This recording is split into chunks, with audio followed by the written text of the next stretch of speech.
Siang pemirsa Gantari, hari ini saya kedatangan rombongan tamu yang sangat luar biasa bagi saya. Ini sebuah wadah yang akan memberikan terobosan buat Indonesia lebih baik ke depannya. Saya ketemu dengan saudara saya, Pendeta Eben Siagian. Beliau ini yang memperkenalkan wadah ini pertama sekali ke saya, dan kemudian saya coba untuk melihat wadah ini, dan wadah ini saya pikir cukup menarik. Dan ketika wadah ini saya gabung ke dalam grupnya, ternyata banyak hal yang sangat positif yang bisa saya lihat di wadah ini.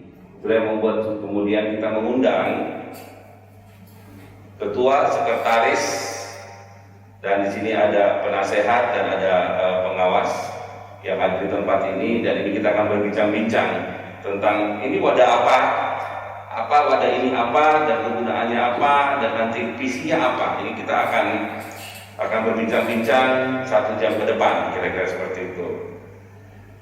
Ini saya akan sebutin nama wadahnya, yaitu Forum Kebinekaan Indonesia Bersatu atau disingkat dengan FKIB. Saya kedatangan, saya akan perkenalkan dulu dari sebelah kanan saya ini. Ini adalah Ketua FKIB, Bapak Ustadz Martono SPD SH. Beliau ini adalah Ketua Forum Kebinekaan Indonesia Bersatu. Kemudian saya akan perkenalkan juga di sini ada Bapak Sekretarisnya, yaitu Bapak Pendeta Hulman Tinambunan. Beliau ini adalah seorang pendeta. Kemudian saya akan perkenalkan juga penasehat dari FKIB ini, yaitu Bapak Dr. Eben Siagian. Selamat siang. Saya akan perkenalkan juga Bapak Beatus Pak? Bapak Beatus Munte dari paroki mana Pak? Katolik Batangkuis. Dari Katolik Batangkuis. Teman-teman, kita akan memulai percakapan kita kepada Bapak Ketua. Coba Bapak jelaskan dulu Pak, ini FKIB itu apa? Kira-kira Pak, yang nanti pemirsa Gantari bisa mendengar ini. Ya, jelas kalau kita lihat dari kalimatnya Forum Kebinekaan Indonesia Bersatu. Artinya forum itu adalah kumpulan berbagai elemen, berbagai kelompok, berbagai agama, berbagai suku yang bersatu untuk Indonesia maju. Itulah kira-kira garis besarnya makna dari Forum Kebinekaan Indonesia Bersatu, yang merawat khusus kebinekaan dari isu-isu agama, suku, ras, dan antar golongan. Saya bertanya kemudian Pak, atau kira-kira Bapak yang melandasi berdirinya FKIB ini? Ya, saya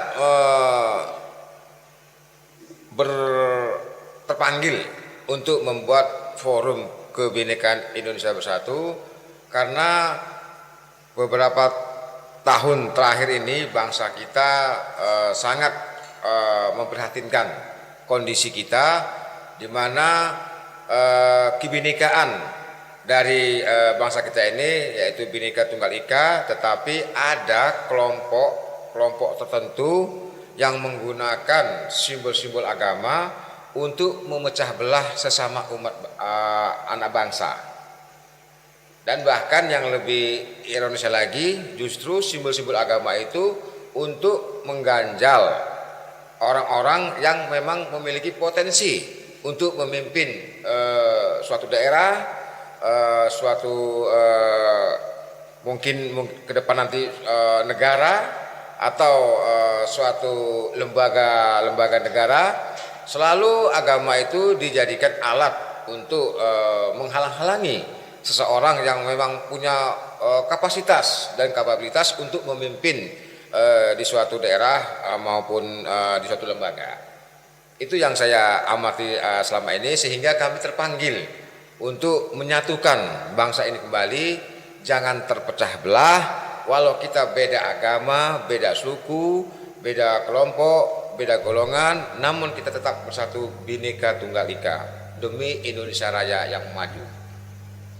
Luar biasa ya Pak ya. Semoga FKIB ini nanti bisa orang memahami tentang FKIB yang akan dipahami dengan baik. Dan saya mau tanya nih, visi misinya apa nih? Apa visi yang mau diwujudkan? Ini kan Bapak tadi mengatakan bahwa berdirinya FKIB ini diawali dari sebuah keprihatinan. Ya. Itu. Nah, apa misinya sebenarnya? Apa visi dan misinya dari wadah ini, Pak? Ya, sesuai dengan hasil musyawarah kita pertama, visi FKIB adalah untuk merawat, menjaga dan mengawal Pancasila.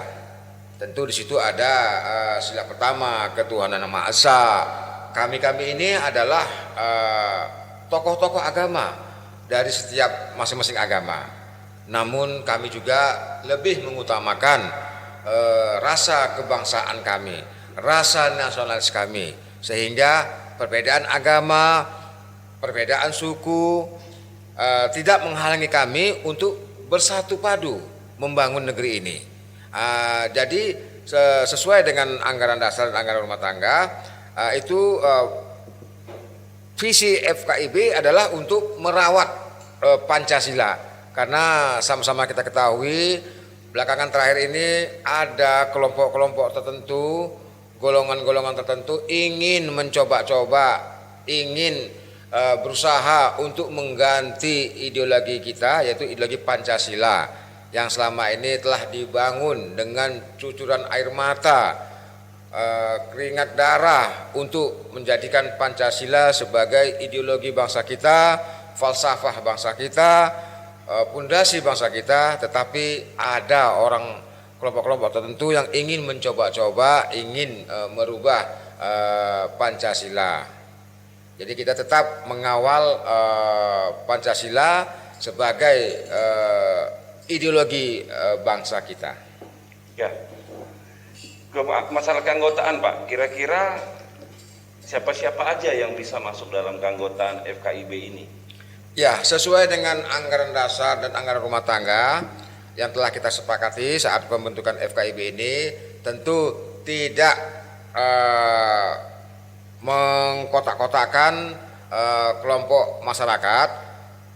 Yang penting ketika dia harus NKRI, darahnya harus merah putih.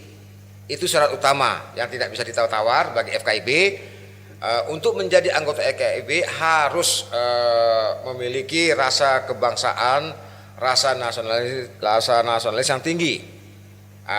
Ketika itu tentu persyaratan lain akan dipenuhi, seperti identitas berupa KTP, foto untuk sebagai arsip bagi sekretaris kami nanti di FKIB, serta surat pernyataan untuk setia kepada NKRI harga mati.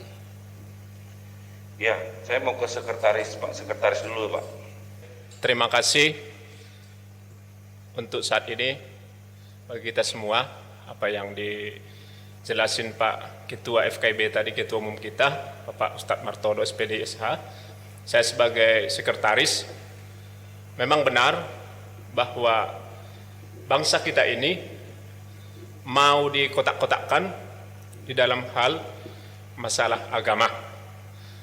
Oleh sebab itulah kita pemuka-pemuka agama dan tokoh-tokoh agama, berbagai agama sepisi bahwa kita untuk berorganisasi dalam wadah membangun bangsa ini lewat agama, lintas agama. Oleh sebab itulah saya juga terpanggil yang sudah satu visi dengan Bapak Ustadz Martono, cocok sekali bagi saya. Karena satu visi bahwa bangsa kita ini dibangun oleh berbagai agama.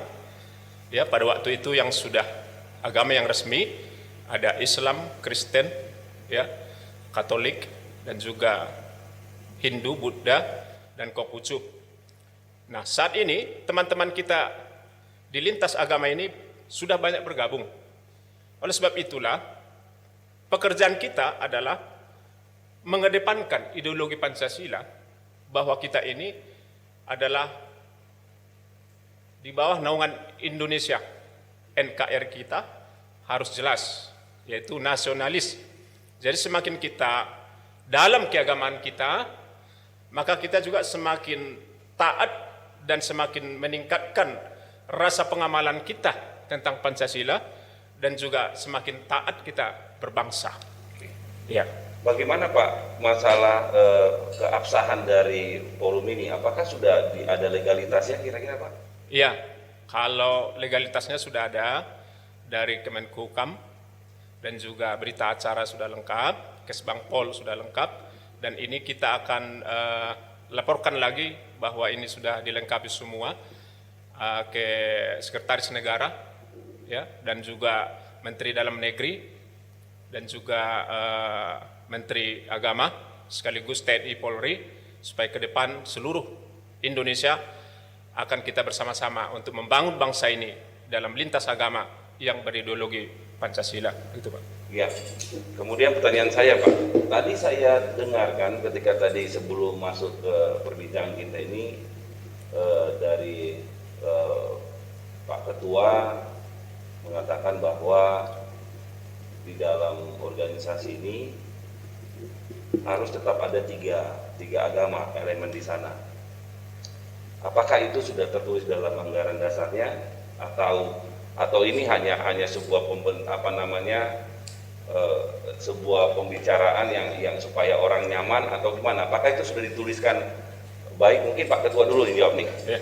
Silakan Pak Ketua. Jadi jelas di anggaran dasar, di anggaran rumah tangga itu kita harus duduk perwakilan dari agama-agama yang diakui oleh negara, artinya oleh Pancasila. Saat ini kita ada memiliki 6 agama yang diakui oleh Pancasila oleh negara. Saya sendiri mewakili Islam di FKIB ini. Begitu juga dengan Pak Beatus Munte selaku sekretaris adalah seorang pendeta mewakili agama Kristen, Pendeta Bulman. Begitu juga dengan Pak Dr. Eben Siagian. Bapak ini termasuk tokoh di kalangan orang Kristen, bahkan Pak Eben ini adalah wakil ketua PGI Sumatera Utara. Begitu juga dengan Pak Beatus Munte adalah mewakili agama Katolik, dan Pak Iwayan Sore bendahara itu mewakili agama Hindu. Begitu juga dengan Pak Johan Adjuan itu mewakili agama Konghucu, beliau adalah pengawas. Begitu juga dengan Pak De Cincai, mereka adalah juga sebagai pengawas dan mewakili agama Buddha. Jadi 6 agama yang ada di Indonesia ini ada terwakili di FKIB. Bahkan aliran kepercayaan pun ada di FKIB ini.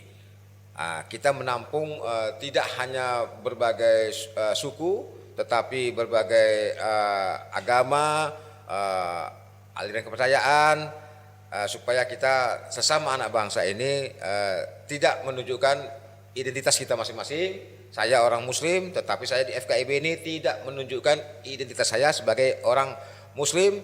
Saya menunjukkan di FKIB ini saya adalah orang Indonesia. Kita semua ini adalah orang Indonesia.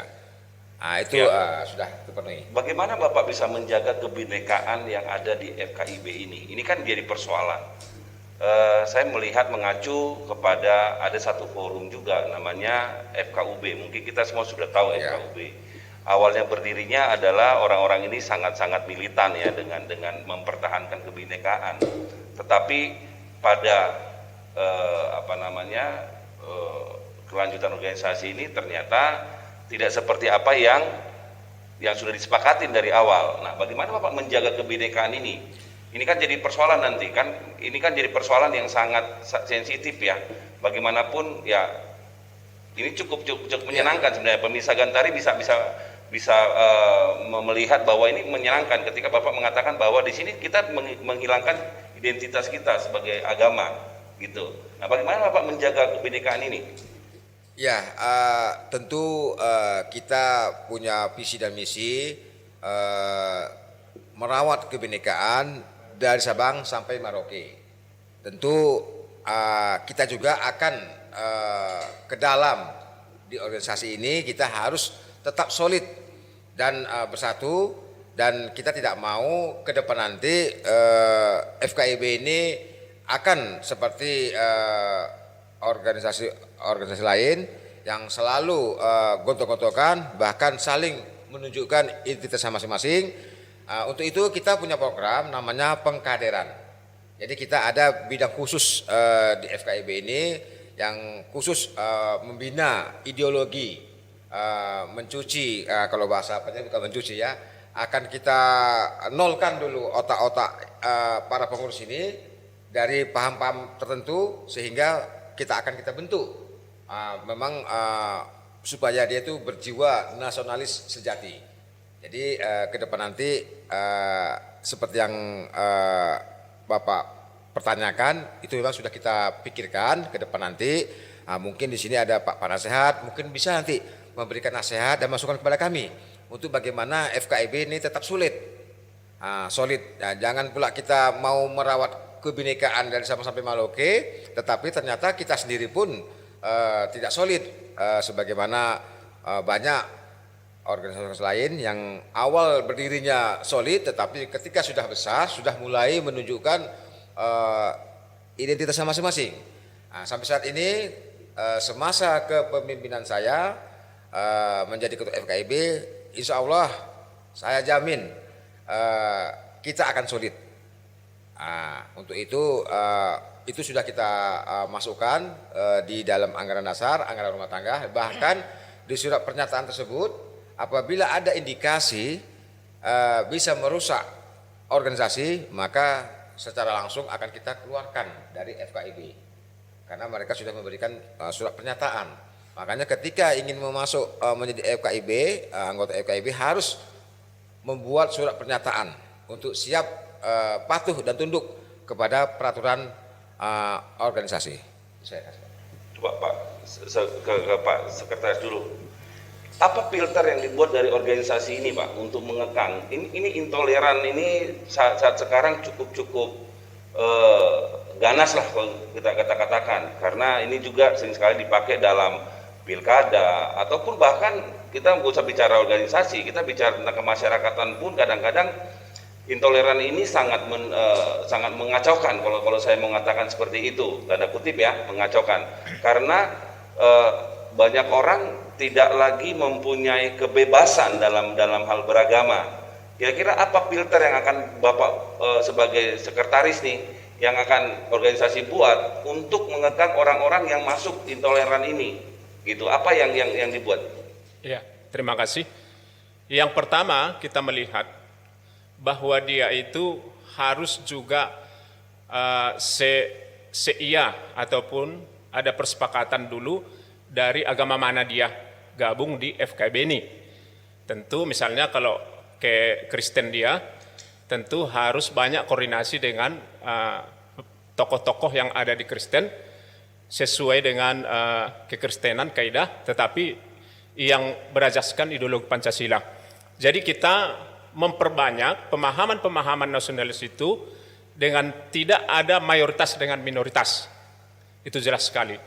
Karena kita kalau mayoritas dengan minoritas, maka tetap kita nanti akan tidak jalan organisasi ini dan kebersatuan kita akan tergores. Seperti apa yang Bapak katakan tadi, bahwa di FKIB ini beragam-ragam agama, bagaimana kita mengendalikannya, tentu kita harus kembali ke dalam pemahaman-pemahaman ideologi Pancasila, bahwa di FKIB ini harga mati bagi kita, bahwa harus berajaskan ideologi Pancasila membangun NKRI ini. Jadi kita bermitra ataupun dengan pemerintah, kita tidak menunggu pemerintah bagaimana untuk memberikan pandangan-pandangan bagi kita, tetapi kita jemput bola begitu.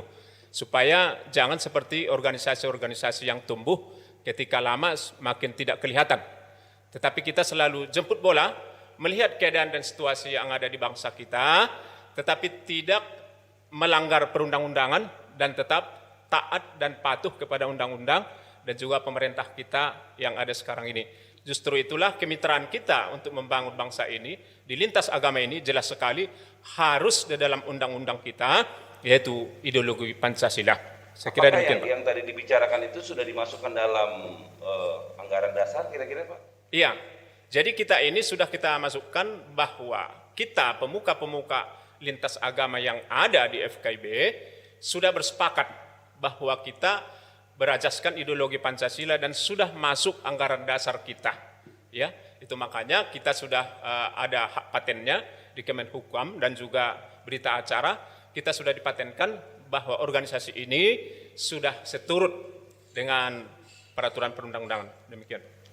Ya, saya mau tanya Pak Ketua lagi nih, kembali ke Pak Ketua nih. Apa program ini udah berapa lama dibentuknya, Pak? FKIB ini terinspirasi awalnya dari kejadian persekusi di Batangkuis. Saat itu ada seorang ibu janda miskin, Ibu Lamria Manulang. Saat itu mereka beserta anaknya itu berjualan ketepatan pada bulan Ramadan. Jadi saat itu ada kelompok-kelompok yang intoleransi menggunakan atribut agama tertentu melakukan persekusi kepada Ibu Manulang, sehingga kami terpanggil untuk supaya masalah tersebut jangan melebar kemana-mana dan meluas, karena kental sekali nuansa tersebut identik dengan isu-isu agama. Alhamdulillah pas kejadian itu tanggal 20 Mei, kebetulan kalau kita lihat di buku sejarah itu adalah Hari Kebangkitan Nasional. Tanggal 20 Mei tepat FKIB dideklarasikan. Dikasih di mana, Pak? Lokasinya di Gereja Pentakostasian Indonesia, tepat Tembung, tepat pada bulan Ramadan. Bahkan saya pun berbuka puasa Tahun 2020. 2020. Nah, di situ sangat indah sekali rasa kebersamaan kami. Walaupun saat itu bulan puasa, saya berpuasa, yang lain tidak berpuasa, ya silakan, kita saling menghargai. Makan minum ya saya maklum. Tapi ketika berbuka, ya Pak Pendeta menyediakan bukaan bagi saya. Itulah yang sangat saya rasakan, yang saya dan jarang hal ini kita rasakan. Ada seorang ustadz berbuka puasa di gereja, yang menyediakan bukan puasa adalah Pak Pendeta. Luar biasa ya, Pak? Luar biasa. Dan itulah deklarasi FKIB. Selanjutnya kita melakukan musyawarah pertama. Tanpa disengaja, kebetulan juga saat itu kita baru berkunjung ke Polres Deli Serdang. Saat itu Pak Yemi mengucapkan terima kasih kepada FKIB yang telah membantu pihak Kapolres Deli Serdang yang telah menyelesaikan dengan baik permasalahan di Batangkuis, karena kebetulan saat itu di wilayah hukum Kapolres Deli Serdang. Setelah kami diterima oleh Pak Kapolres, mereka mengucapkan terima kasih dengan kerjasama yang baik ini, sehingga kondisi Sumatera Utara dapat terkendali. Setelah pulang dari situ kita melakukan musyawarah pertama, pas tepat tanggal 1 Juni. Kalau kita lihat di buku sejarah, tentu itu hari lahir Pancasila. Tanpa diduga-duga, tanpa direkayasa, tanpa kenyataannya saya setelah saya lihat loh, ini tanggal 20 Hari Kebangkitan Nasional. Mungkin itu hari keramat bagi kita. Mudah-mudahan FKIB ini bisa membangkitkan semangat kebangsaan bagi anak-anak bangsa dari Sabang sampai Merauke. Begitu juga dengan Munas pertama kita merancang anggaran dasar itu tepat tanggal 1 Juni, hari lahirnya Pancasila. Kalau kita lihat di sejarah, mudah-mudahan dengan Munas pertama FKIB ini akan menguatkan nilai-nilai Pancasila di setiap anak bangsa. Kira-kira apa program yang sudah dilakukan oleh FKIB ini?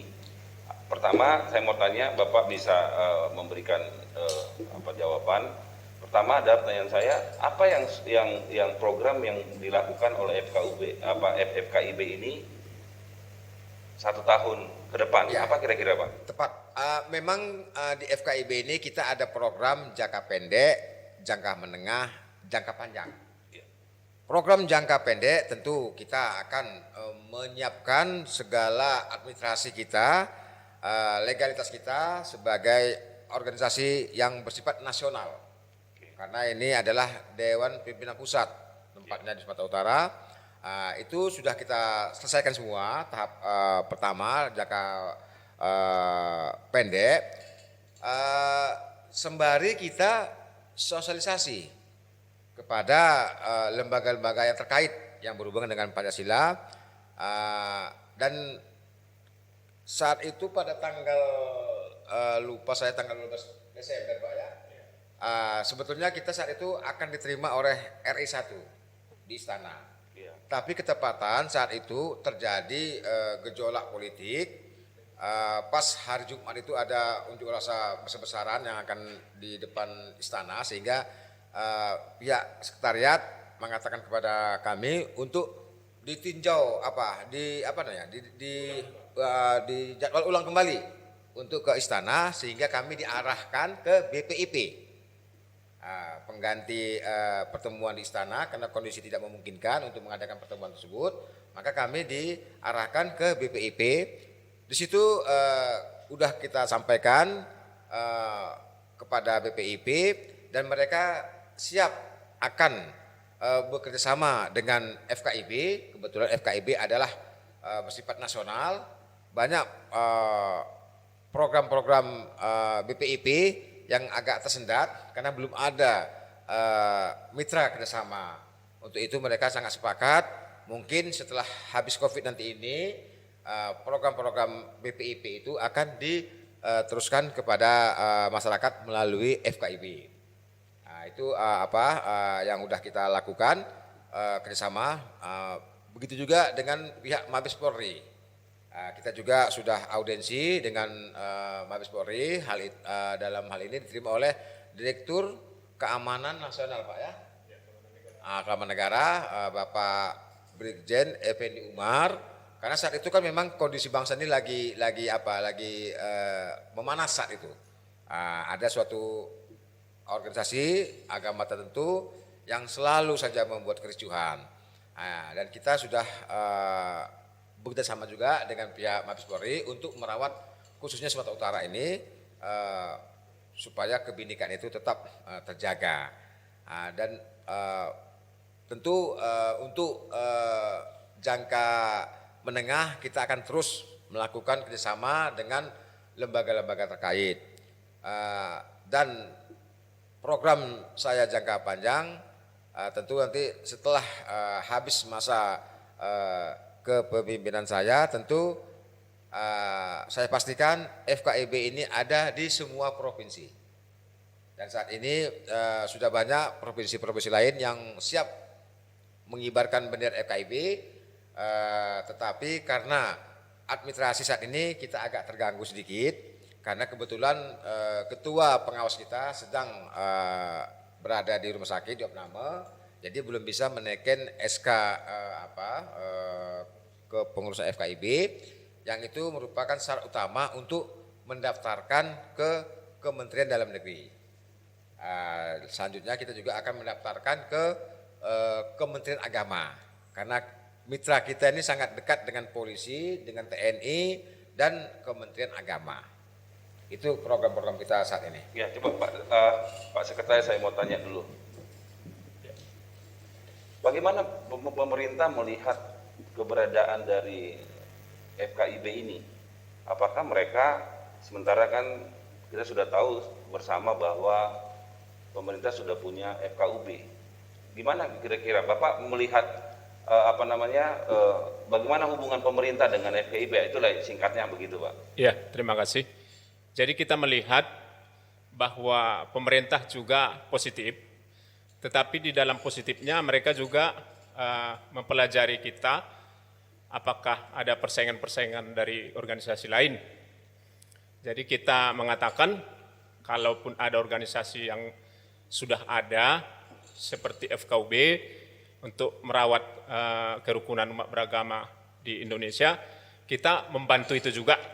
Ya, kita tidak bersaing tetapi membantu itu kinerjanya, tetapi pemerintah kita lihat merespon dengan positif bahwa pemerintah senang jika banyak organisasi kebinekaan terutama lintas agama untuk membangun rasa nasionalisnya di dalam ideologi Pancasila tadi. Jadi tentu lewat visi misi kita dan juga anggaran dasar kita dan juga yang sudah kita kerjakan, mereka sudah yakin bahwa FKIB ini akan bekerja ke depan. Jadi intinya kita seperti yang tadi bermitra dengan pemerintah kerjasama, tetapi tidak menunggu-nunggu pemerintah untuk kita bekerja. Artinya berjalanlah kita dengan bermitra dengan pemerintah, kita laksanakan seluruh tanah air untuk membangunnya. Jadi di situ, Pak. Bagaimana pendanaannya, Pak? Kira-kira Pak, FKIB ini dapat dana dari mana? Kira-kira apakah sementara kan pemerintah ini kan masih belum masih mencoba untuk masuk ke pemerintah, kira-kira begitu ya? Iya. Gimana kira-kira Pak pendanaannya, Pak? Terima kasih. Jadi ini memang karena di dalamnya sudah satu visi, maka kami tidak boleh berhenti karena dana. Oleh sebab itu penanggulangan dana bagi kami adalah kolektif pribadi-pribadi, tokoh-tokoh lintas agama dan anggota FKB ini untuk kita kerjakan bersama. Dan sekarang ini sudah kita galakkan iuran FKB ya dengan misalnya 10.000, ini membantu juga untuk bagaimana jalannya organisasi. Yang jelas adalah sumbang-sih pribadi-pribadi yang sudah satu visi di FKIB gitu, Pak. Sekretariatnya di mana, Pak? Mungkin bisa Bapak sampaikan untuk pemirsa Gantari juga tahu di mana sekretariatnya. Iya. Terima kasih. Kantor sekretariat kita di Jalan Karya nomor 207C. Ya. Di daerah Desa Kelurahan Karangberombak, Kecamatan Medan Barat, ya Kota Madya Medan. Ya, mari kita kalau ada mau dikerjasamakan, mari kita tunggu di sana, kita akan bermusyawarah mufakat demi membangun bangsa kita ini. Terima kasih. Saya masuk dulu nih ini ada 2 orang nih. Satu pengawas, satu lagi penasehat. Saya dari Pak pengawas dulu nih. Mic-nya diarahkan Pak supaya bisa kedengaran teman-teman. Bapak sebagai pengawas, bagaimana Bapak bisa mengawasi jalannya FKIB ini? Bagaimanapun organisasi sebelumnya juga ya bisa dikategorikan punya kesepakatan kebersamaan. Ternyata pada perjalanan berikutnya ada kelompok-kelompok ataupun kotak-kotak yang mereka bangun sendiri gitu ya. Nah, kira-kira bagaimana Bapak mengawasi organisasi ini? Sebagai pengawas, cara menjaga dan mengawasi kinerja jalan kerja dari FKIB ini sungguh menurut saya indah. Indahnya di mana? Karena keberadaan FKIB ini khususnya para pengurus, khusus ketua, bendahara dan seterusnya adalah orang yang satu visi dan misi. Sehingga saya katakan indah karena tidak ada yang sungguh-sungguh menonjolkan egonya di sini, melainkan satu visi merawat dan menjaga kebinekaan di dalam negeri ini.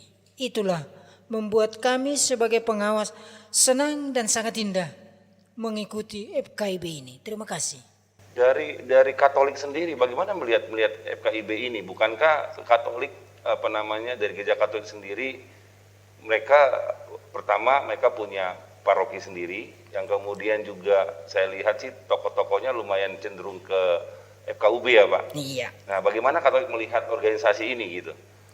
Saya sebagai pribadi yang berasal dari paroki Santa Agata Batangkuis, sungguh melihat keindahan FKIB ini ketika mula-mula didirikan FKIB ini. Sebelum berdiri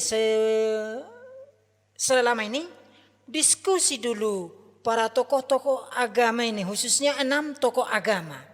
Apa yang mau kita capai dengan FKIB ini? Itu yang perlu didiskusikan waktu itu.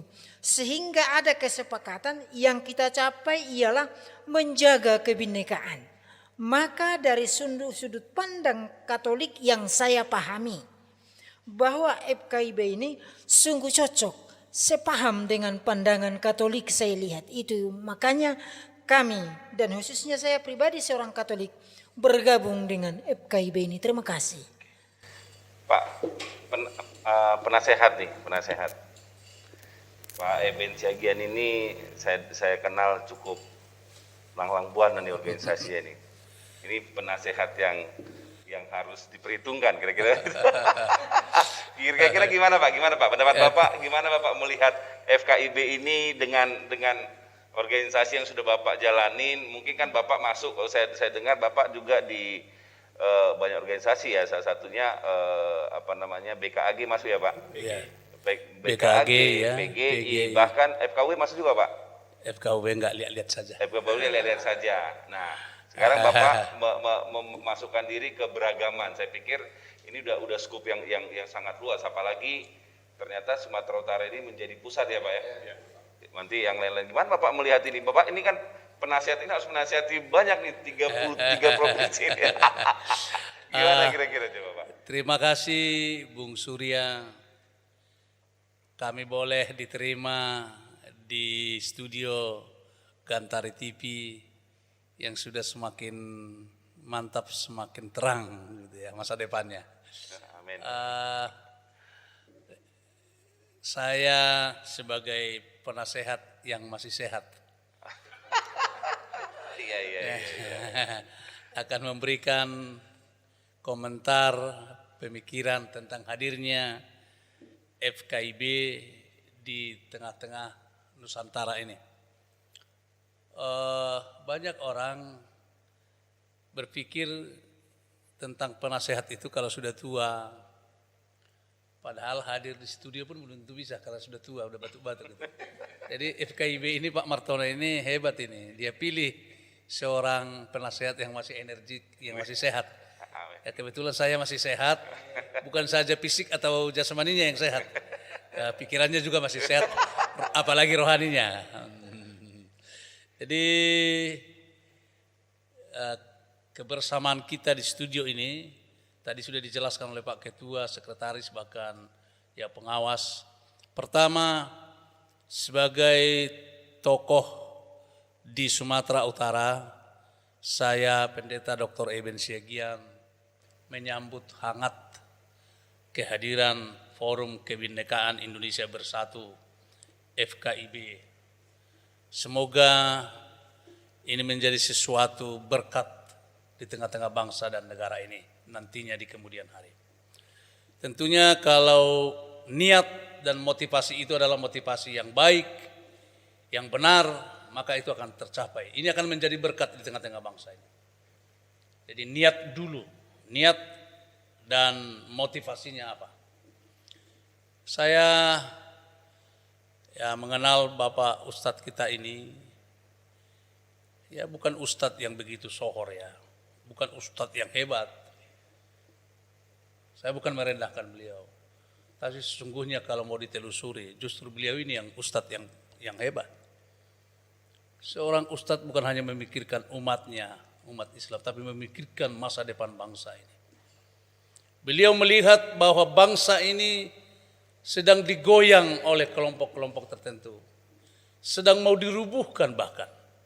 Sebab kalau pondasi mau diganti, sama dengan merubuhkan sebuah bangunan.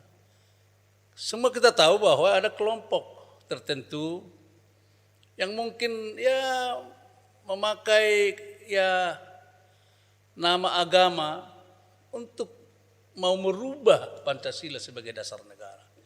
Kalau dirubah dasar, dirubah pondasi, berarti kan dirubuhkan dulu bangunan ini. Saya juga sebagai ya warga negara, warga masyarakat yang tidak hanya sekedar warga masyarakat, yang peduli dengan bangsa ini. Saya banyak berkecimpung di organisasi, tadi Bung Surya katakan. Setidaknya 38 organisasi saya ikuti. Inilah mungkin ke-39. Dan saya di dalam bukan hanya mendaftar anggota, kita pengurus, kita pemain di dalam. Saya banyak makan garam di organisasi. Keprihatinan kita melihat perjalanan bangsa ini, ketika di perjalanannya tidak komit dengan apa yang diawali. Semua ini, kemerdekaan ini, bangsa ini, NKRI ini dimulai tanggal 28 Oktober 1928. Itu titik awal di mana para pemuda-pemuda kita bersepakat untuk satu bangsa, ya, satu bangsa, satu tanah air, dan satu bahasa. Jadi kalau kita di dalam perjalanan bangsa ini bercerita tentang perbedaan-perbedaan, bercerita lagi dengan apa agamamu, apa sukumu, saya pikir kita harus mundur ke tanggal 28 Oktober 1928. Kita harus mundur sekian lama ke belakang. Apa ada orang jalan mundur? Siapa yang mau mundur? Kita harus maju. Jadi kalau diteringati lagi, diceritain lagi perbedaan suku, perbedaan agama, perbedaan ras, budaya, saya pikir kita sudah mundur ke era 1928. Dan itu masih ada akhir-akhir ini. Pak Martono juga melihat itu. Rasa nasionalisme itu sudah hilang. Di Orde Baru juga ini sudah mulai terkikis loh. Rasa kebangsaan dan nasionalisme itu hilang. Itu sebabnya muncul P4 dulu.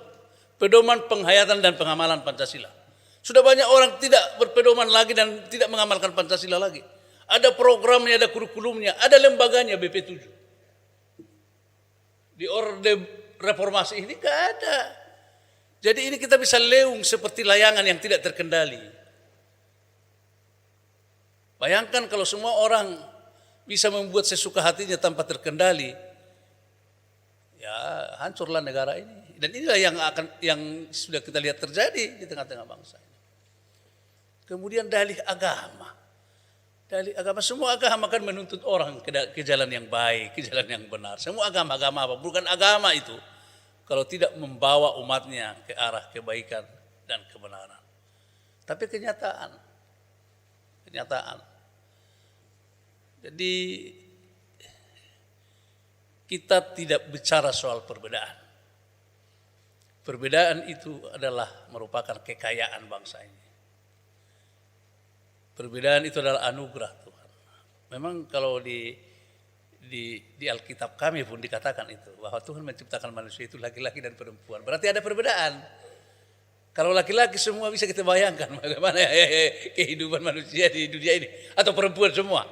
Nah, jadi perbedaan itu sudah dari awal diciptakan oleh Tuhan. Kita syukurilah itu. Pak Martono menganut agama Islam, saya menganut agama Kristen. Silakan Pak Martono mengajarkan dan menjalankan agama Islam. Saya mengajarkan dan menjalankan agama Kristen, begitu. Gak usah kita campur-campuri bagaimana ketua ini menjalankan agamanya. Gak usah, itu urusan dia itu. Jadi saya pun gak usah dicampuri beliau. Ya itulah baru terdapat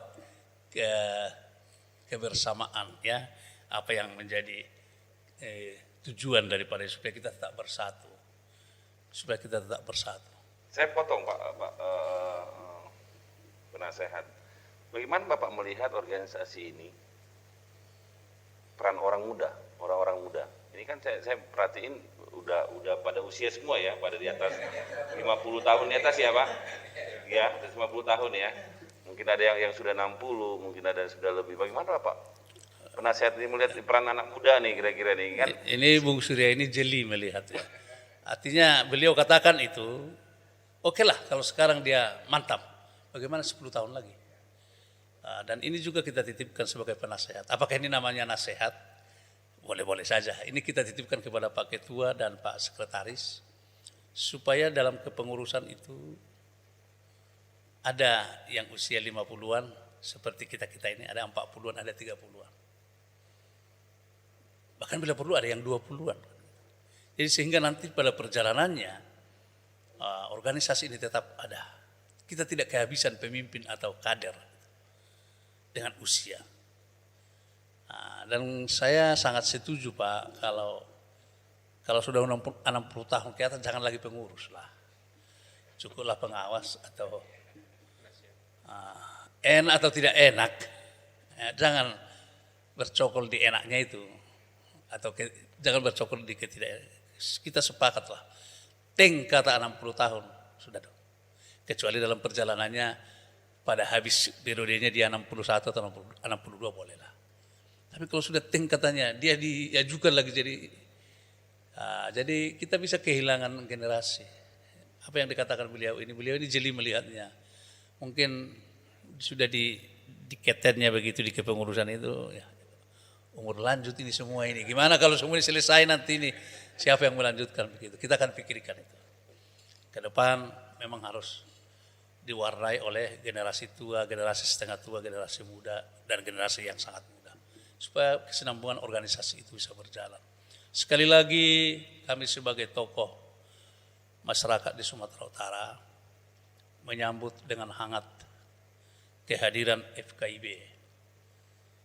Saya juga senang tadi ketika dikonfirmasi dengan para pemimpin kita, baik pemimpin di lembaga-lembaga maupun pemimpin kita di negara ini. Mereka senang kehadiran ini, semakin banyak lembaga-lembaga yang betul-betul ingin mempersatukan anak bangsa ini tanpa membeda-bedakan agama, suku dan ras dan budaya.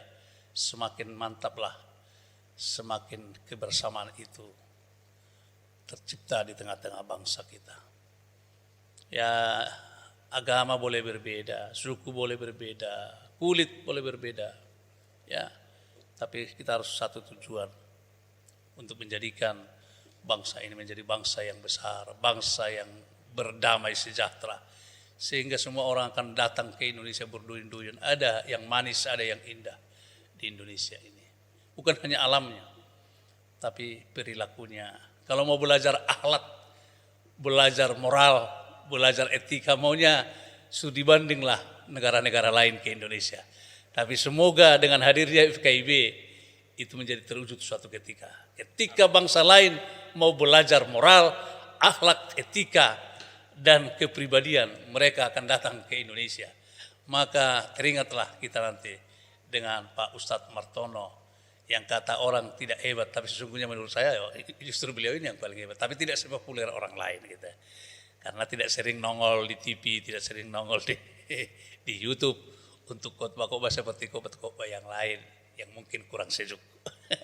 Terima kasih Bung Surya. Saya mau tanya dulu nih Pak Pengawas. Oke, Pak Pengawas nih. Bapak posisi ketua pengawas atau di sekretaris pengawas? Dalam kepengawasan saya diberi kepercayaan sebagai sekretaris. Sebagai sekretaris. Iya. Iya. Saya cukup kagum nih dengan Katolik sebenarnya. Kagumnya saya adalah Katolik ini selalu mempersiapkan generasi-generasi berikutnya ya Pak ya. Ya. Nah, bagaimana peran Bapak untuk meregenerasi lah, kayak itu kan pengawas kan tugasnya juga itu juga kan, mengawasi apakah berjalan regenerasi kepemimpinan di FKIB ini ataukah hanya sekelompok agama aja yang mendominasi. Kira-kira bagaimana Pak mengawasi ini Pak? Secara pribadi dari sudut Katolik, bagaimanapun kita harus mempersiapkan kader-kader tenaga muda kan begitu.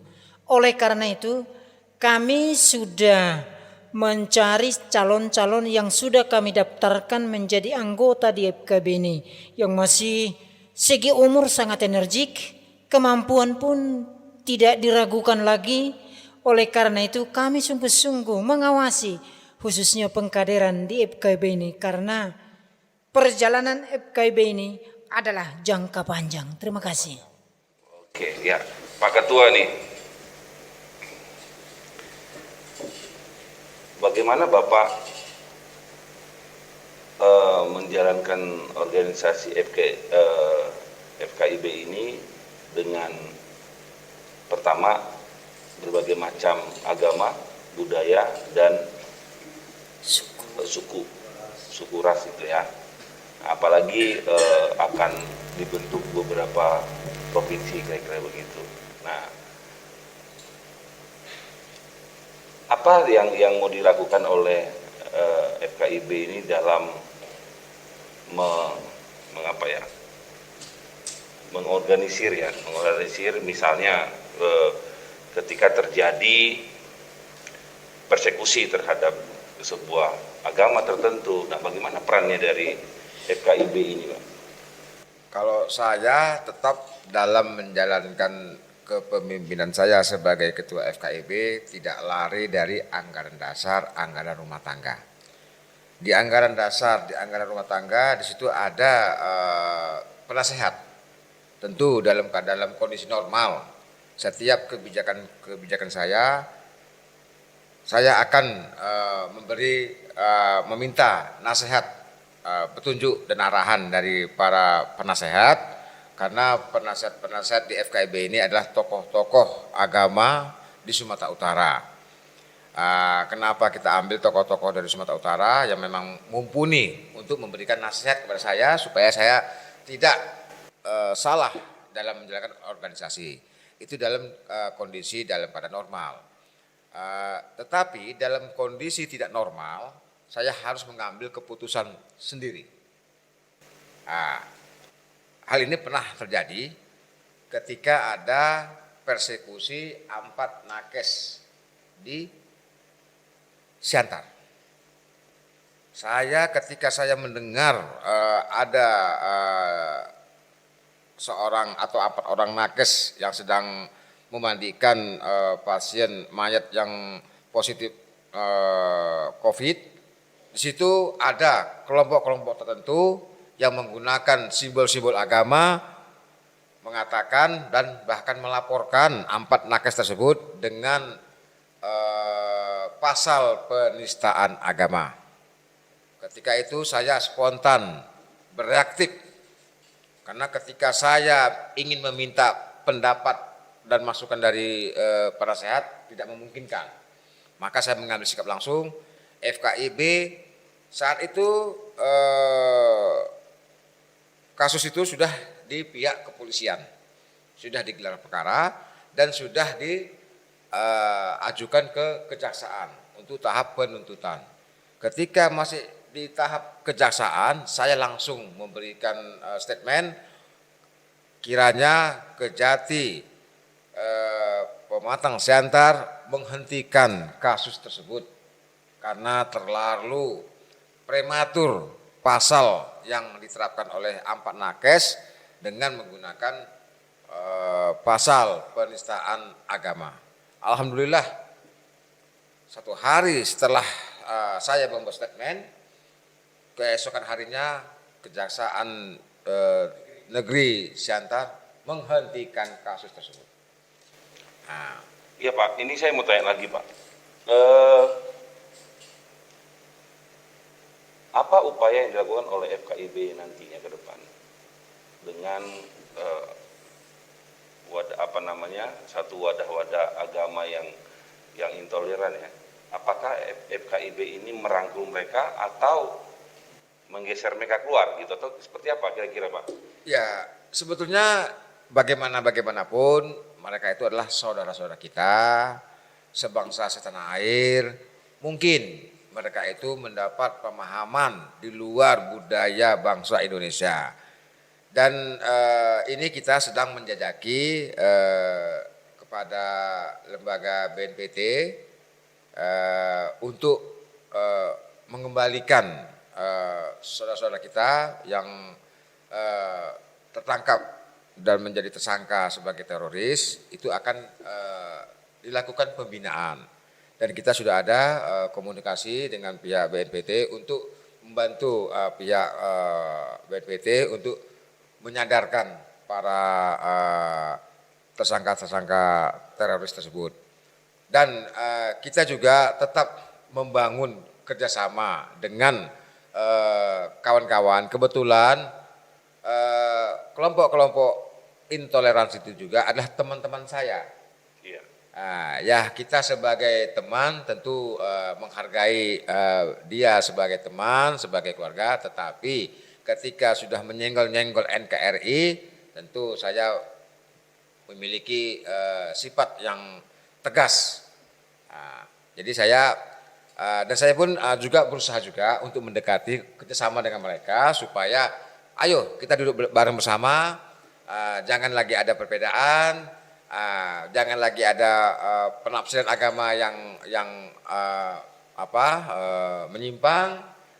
Kita FKIB ini mempunyai tokoh-tokoh agama yang sangat mumpuni.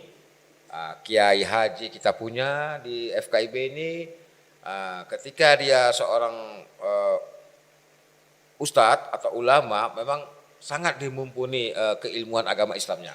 Begitu juga dengan yang Kristen, sangat mumpuni agamanya di bidang Kristenannya itu. Jadi kita banyak stok-stok FKIB ini yang siap disumbangkan kepada bangsa dan negara. Jadi tetapi ketika mereka juga tidak secara persuasif kita ajak untuk duduk bareng membangun negeri ini, tidak mau juga, ya apa boleh buat. Maka kita akan tegas untuk mengatakan NKRI harga mati.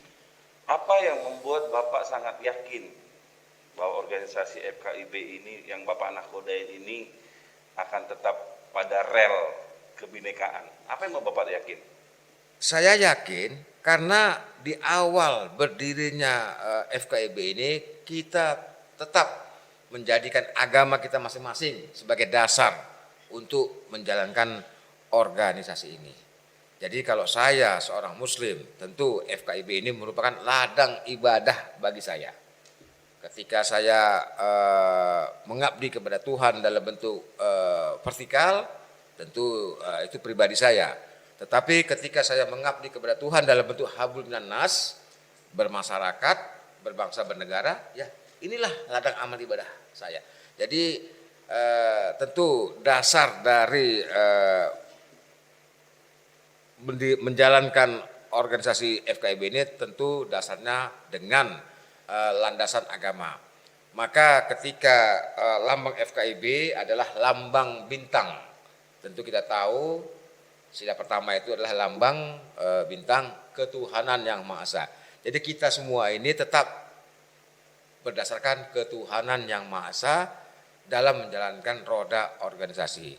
Ketika siapapun yang menjadi terlibat di FKIB ini tentu harus dasarnya adalah agama dan keyakinan masing-masing untuk melibatkan diri di FKIB ini. Itulah keyakinan saya, sehingga FKIB ini tetap dalam lindungan Tuhan Yang Maha Kuasa, karena kita ini adalah memiliki dasar yang begitu kuat dalam keagamaan kita masing-masing. Pertanyaan yang sama Pak Sekretaris, apa yang membuat Bapak yakin bahwa FKIB ini akan berada dalam relnya? Silakan Pak, mic-nya Pak. Apa yang kira-kira Bapak sangat yakin sekali gitu? Ini kan jadi persoalan polemik yang seringkali terjadi gitu. Mungkin generasi ini mungkin masih Bapak ini sepakat karena kalau saya perhatikan sudah pada berumur dan sudah sudah banyak makan asam garam ya, kira-kira gitu kan. Takutnya nanti kan ke depannya ini kan saya yakin, saat ini yakin, kemudian nanti nggak yakin lagi gitu kan. Nah, kira-kira gimana Pak? Iya, karena keyakinan saya seperti dibilang Pak Ketua tadi, dilandaskan dasar dari pemahaman agama, maka kita diorganisasikan di dalam ideologi Pancasila. Tentu kaidah-kaidah itu masing-masing agama. Kalau saya Kristen dengan Pak Ustadz agak sulit mempersatukan kaidah kami. Tentu yang mempersatukan kami adalah ideologi Pancasila, Indonesia bendera merah putih. Tentu berbicara tentang merah putih, kami bisa satu duduk bareng bersama dengan Pak Ustadz, tetapi tidak menghilangkan keagamaan saya. Nah, saya sudah teruji, Pak. Waktu saya lahir, karena ayah saya Islam, menikah dengan Kristen di perantauan, maka pulang kampung, ketika saya lahir, datang nenek saya mengatakan, Alhamdulillah cucu saya sudah lahir. Lalu datang mama saya, puji Tuhan anak saya sudah lahir. Jadi kami dalam keberagaman di rumah pun sudah beragam keagamaan. Ada yang Islam dan Kristen. Dan juga di kampung kita, Pak, terbangun juga rasa toleransi umat beragama, bebas antar umat beragama. Di kampung kita namanya Tarabintang, Parlilitan itu, bahwa di sana tumbuh subur perkembangan agama Islam. Dan di sana adalah pertama kampung Kristen. Akhirnya ya saling bebas untuk menjalani umat kita masing-masing beragama. Dan di sana ada pesantren juga sekarang. Ya, pesantren yang dibina oleh Bapak Buya Kiai Marbun, Ali Akbar Marbun. Nah, di sana juga ada. Jadi itu menunjukkan kita selama dari kecil sampai besar kita sudah nasionalis dan sudah mengerti tentang keberagaman itu, maka kita yakin dengan ketuhanan kita ini bahwa kita akan ditolong Tuhan dengan niat bersama-sama yang tulus bersama teman-teman kita di lintas agama ini, dan kita akan berani bahwa Indonesia ini harus harga mati ideologi Pancasila itu dasari oleh ketuhanan yang Maha Esa. Jadi di situ, Pak, tentu kita sudah bersama-sama lah dengan visi misi kita ini. Demikian. Pak Pengawas, pertanyaan yang sama, apa yang membuat Pak yakin nih dengan keberadaan FKIB ini tetap konsisten gitu kira-kira? Sebagai pandangan dari pribadi saya seorang Katolik, membuat saya semakin yakin FKIB ini tidak lari dari rel karena adanya pengkaderan secara bertahap secara nasional. Sehingga salah satu yang paling penting ialah memang harus disadari bahwa perbedaan itu ada, kebinekaan itu ada sejak kita lahir. Tetapi bagaimana menghargai, menghormati setiap perbedaan, inilah yang perlu dikaderi kepada kaum-kaum muda. Oleh karena itu, saya yakin dengan adanya program pengkaderan di FKIB, saya yakin tidak akan lari ini dari rel sesuai dengan visi dan misi FKIB. Terima kasih. Seberapa yakin, Pak? Sungguh yakin saya berani saya mengatakan 100% selama pengkaderan itu dilakukan dengan benar. Gitu ya? Iya. Oke. Makasih. Pak penasihat nih, pertanyaan yang sama, Pak. Ini menarik nih. Ini kan ini terjadi dinamika dalam sebuah wadah organisasi ini memang seperti itu. Di awal-awal memang kebanyakan orang akan mengatakan kami setia pada NKRI, kami setia Pancasila, kami walaupun kami berbeda, kami hidup dengan kasih lah kalau dikatakan. Tapi pada perjalanan sebuah organisasi sering sekali ya kelompok ini yang masing-masing membuat kelompok, apalagi misalnya pemilihan ketua misalnya gitu. Udah kita misalnya agama A dulu, agama B aja, siapa yang paling kuat pengaruhnya udah agama ini gitu. Apakah gimana kira-kira, Pak? Bapak sendiri berapa yakin gitu? Terima kasih, pertanyaan yang sangat luar biasa. Dan pertanyaan ini kan hadir di tengah-tengah pertemuan kita, forum kita ini, karena melihat pengalaman-pengalaman yang selama ini. Ya, sama dengan sebuah rumah tangga, betapa indahnya rumah tangga itu di awal, ya kan?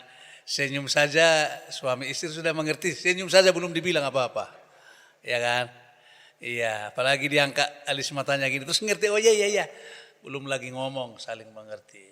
Tapi dalam perjalanannya rumah tangga itu bisa jadi sangat berbeda pendapat.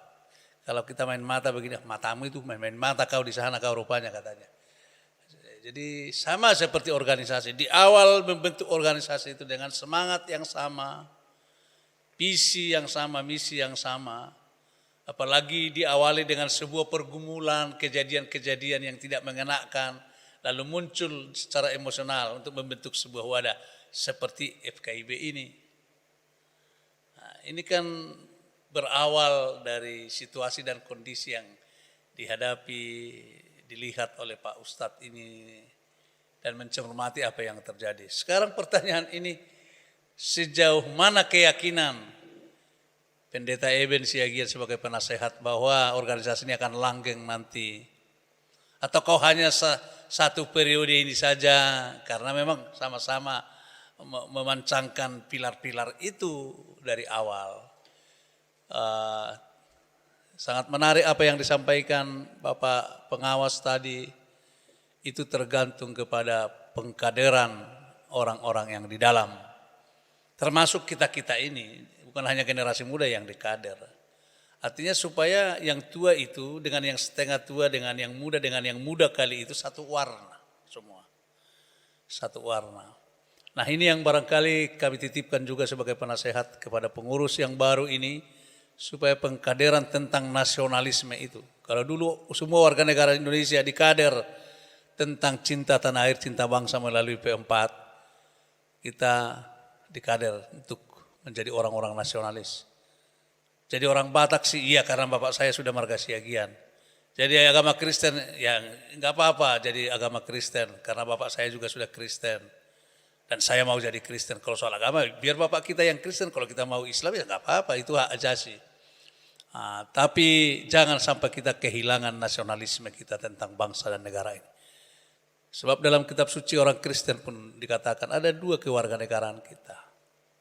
Kewarganegaraan Indonesia di satu sisi, kewarganegaraan sorgawi, itulah yang mau kita capai di satu sisi. Itu kita capai melalui agama kita, supaya kita tetap nanti jadi warga negara sorgawi.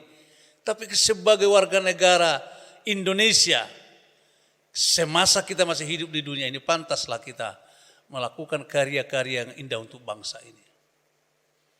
Ya, tadi dijelaskan oleh Pak Ustadz, hubungan kita secara horizontal itu adalah hubungan pribadi kita dengan Tuhan. Hubungan kita secara horizontal, vertikal dengan Tuhan tadi ya.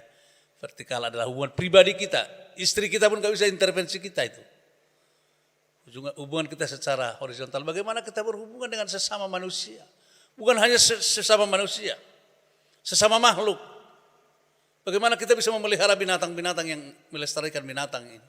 Bagaimana kita bisa melestarikan tumbuh-tumbuhan dan semua itu yang diciptakan oleh Tuhan. Kita harus lakukan itu selagi kita hidup. Nanti kalau kita sudah mati gak bisa lagi kita lakukan itu. Sebagai warga negara, sejauh mana kita peduli dengan bangsa ini. Sejauh mana kita berkarya untuk bangsa ini. Atau karya yang rusak-rusak, ikut kita merusak bangsa ini. Kita harus ikut membangun, mengisi dengan hal-hal yang baik. Bukan berperang lagi melawan penjajah, memerdekakan. Kita mengisi kemerdekaan itu dengan hal-hal yang indah, yang baik, yang bisa dinikmati oleh orang lain. Dalam bahasa Kristianinya, menjadi berkatlah kita di tengah-tengah negara ini. Menjadi berkat bagi bangsa ini.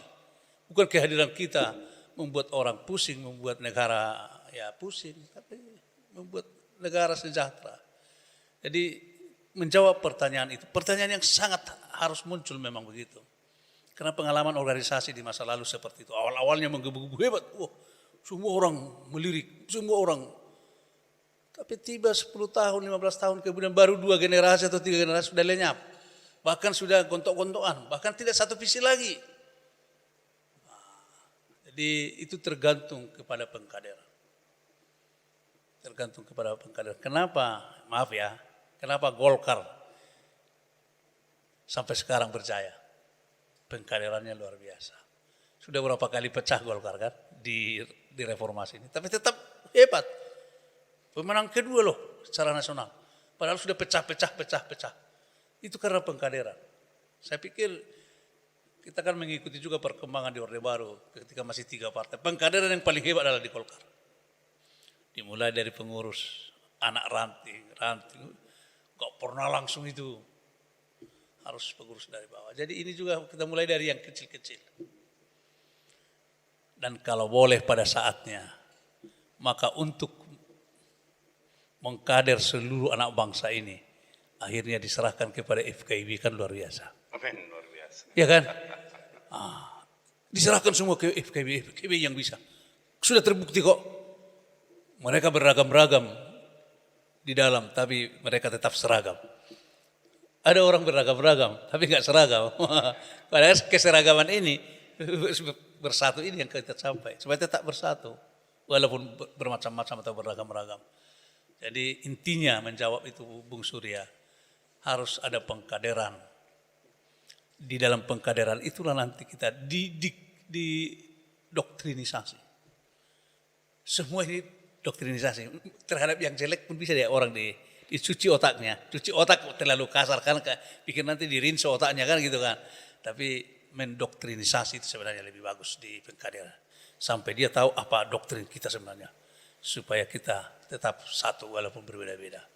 Terima kasih Bung Surya. Pak Ketua, apakah FKIB ini siap nggak ketika terjadi persekusi kepada satu aliran agama? Apakah FKIB siap untuk hadir? Siap. Ini yang pakai mic. Biar ini pada pemirsa semua tahu bahwa sering sekali terjadi kan ada organisasi, bahkan gereja pun ketika terjadi masalah di sebuah gereja pun tidak hadir juga, gitu kan? Peran FKUB ini pun kita melihat bahwa sangat minim sekali di masyarakat ketika terjadi persekusi terhadap sebuah gereja atau aliran apa segala macam. Nah, bagaimana Bapak, kita ingin tahu nih ketegasan dari FKIB ini terhadap kejadian-kejadian yang akan terjadi. Apalagi misalnya karena pengalaman saya sebagai berpindah-pindah dari sebuah lokasi membangun sebuah jemaat itu ya kita kebanyakan ditolak kira-kira begitu. Nah, bagaimana perannya FKIB kira-kira Pak? Di awal tadi pembicaraan kita saya sudah katakan NKRI harga mati. Ketika ada warga negara yang dipersekusi hanya gara-gara agamanya minoritas, tentu FKIB secara spontanitas akan mengalir darahnya untuk ke TKP 24 jam. Ketika ada warga negara sekali lagi yang dipersekusi hanya gara-gara agamanya adalah agama minoritas, dengan hanya berdasarkan beberapa peraturan menteri, itu akan saya kawal agar beliau dengan tenang untuk menjalankan ibadahnya. Maaf cakap, kalau negara tidak sanggup menjaga warga negaranya untuk beribadah kepada Tuhannya, FKIB akan siap mengawal sampai titik darah terakhir. Karena itu merupakan amal bagi kader-kader FKIB untuk menjaga nilai-nilai ketuhanan yang dianut oleh setiap warga negara. Ya, mungkin Pak Sekretaris bisa menyampaikan bisa melihat ke layar kali ya. Ini apa ke kamera yang mana? Ya, kamera itu bisa lihat kontak personnya kemana aja. Dihubungin kemana, kontak personnya siapa ketika terjadi persekusi di masyarakat. Silakan Ya. Pak. Jadi kalau ketika ada butuh saudara kita ya yang berada dalam intoleran dan juga gereja-gereja dan juga agama-agama, kita bersedia dihubungi pertama di kantor kita Jalan Karya nomor 207C, Kelurahan Karangberombak, Kecamatan Medan Barat, Kota Madya Medan. Yang kedua, langsung ke nomor 08 13 62 35 35 90. Langsung ke Pak Ketua kita, Pak Ustadz Martono, SPDI SH. Yang kedua, langsung ke Pak Sekjen Pendeta Hulman Tinambunan, SPA STA, nomor telepon 08 23 70 76 Jadi untuk sementara hal-hal yang agak darurat atau sangat perlu sekali, kita bersedia 24 jam dihubungi demi bangsa dan negara kita yang berperan di FKIB ini. Saya kira itu yang dapat membantu sesama teman kita, masyarakat seluruhnya Indonesia di dalam alamat dan juga nomor HP kita. Terima kasih. Ya, mungkin Pak Sekretaris bisa menyampaikan bisa melihat ke layar kali ya. Ini apa ke kamera yang mana? Ya kamera itu bisa lihat kontak personnya kemana aja. Dihubungin kemana, kontak personnya siapa ketika terjadi persekusi di masyarakat. Silakan Ya. Pak. Jadi kalau ketika ada butuh saudara kita ya yang berada dalam intoleransi dan juga gereja-gereja dan juga agama-agama, kita bersedia dihubungi pertama di kantor kita Jalan Karya nomor 207C, Kelurahan Karangberombak, Kecamatan Medan Barat, Kota Madya Medan. Yang kedua, langsung ke nomor 08 13 62 35 90. Langsung ke Pak Ketua kita, Pak Ustadz Martono, SPDI, SH. Yang kedua, langsung ke Pak Sekjen, Pendeta Hulman Tinambunan, SPA STA, nomor telepon 08 23 70 76 95 76. Jadi untuk sementara hal-hal yang agak darurat atau sangat perlu sekali, kita bersedia 24 jam dihubungi demi bangsa dan negara kita yang berperan di FKIB ini.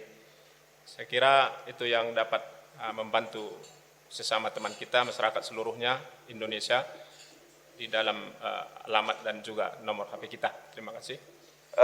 Terima kasih buat semua pemirsa yang menonton acara ini, dan terima kasih buat Ketua Pak Martono, Ketua FKIB, Pak Hulman Tinambunan, Sekretaris, dan Pak Beatus Munte sebagai pengawas, dan Pak Dr. Eben Siagian sebagai penasehat. Teman-teman Gantari yang melihat podcast kita ini hari ini sangat luar biasa kalau bagi saya, karena lahir sebuah wadah yang akan, kalau dikatakan tadi Ketua FKIB sendiri Pak Martono dikatakan sampai titik darah penghabisan, dan mari kita dukung wadah ini, dan saya pikir ini sebagai satu wadah yang baru ya, yang baru dan punya semangat yang sangat luar biasa ya. Semoga ini bisa juga membangkitkan kebenekaan di wadah-wadah yang lain dengan kehadiran FKIB. Terima kasih saudara-saudara pemirsa semuanya, Gantari TV. Inilah awal dari kita mengundang Bapak ini semuanya, FKIB, dan mungkin nanti kita akan undang lagi Pak. Kita akan melihat perkembangan FKIB. Semoga pembicaraan kita ini yang akan membawa nuansa baru, membawa semangat yang baru, dan ke depan nanti akan kita panggil lagi untuk program-program berikutnya apa kira-kira yang akan dilakukan FKIB ini, sudah seperti apa, dan bagaimana masyarakat. Nanti kita akan kembali ke masyarakat, pemirsa semuanya. Kalaupun tadi sudah disampaikan nomor telepon yang bisa dihubungin ketika terjadi persekusi di lapangan dengan mungkin tempat ibadah atau apapun itu yang berkaitan dengan agama, tadi FKIB siap hadir di tengah-tengah masyarakat. Mungkin itu. Terima kasih kehadirannya Pak. Terima kasih Pak Sekretaris. Terima kasih Pak pengawas sama Pak Penasehat. Terima kasih, sampai ketemu pemirsa. Ya, mari satu-satu sama. Salam Pancasila. Salam Pancasila. Terima kasih. Sekian dari kita.